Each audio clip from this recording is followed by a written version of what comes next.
күйеуімен жарысқан келіншек. Ертеде бір бойдақ жігіт, жүзінен нұры төгілген иманды, әрі сұлу қызға көзі түсіп, соңынан қалмай жүгіріп, ата-анасының алдынан өтеді. Бұйрық болса бағын байламайық деген ата-анасы да разылығын беріп, ақ некелерін қияды. Арада бірнеше күн өтеді. Бір күні кешкісін әйелі күйеуіне екеуміз жарысайықшы деп қолқа салады. Таңданған күйеуі қалай, неден жарысамыз дейді. Келіншегі Құран жаттаудан деп жауап береді. Сонымен келісіп, екеуі Құран жаттаудан жарыса бастайды. Күндер сырғып, жылдар жылжып өте береді. Арада бір шама уақыт өткенде, жігіт ақ некелі жарын Құран жаттаудан басып озады.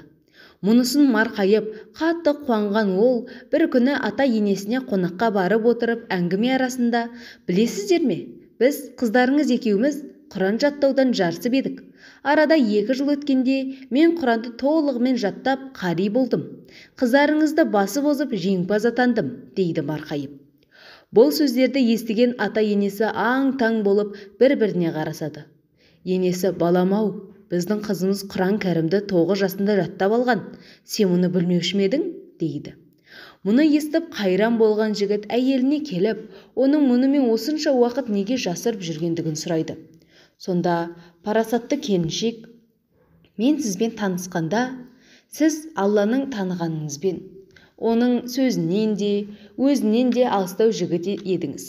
Сондықтан сізге тұрмысқа шығып, Алланың сөзі болған Құранды үйреткім келді.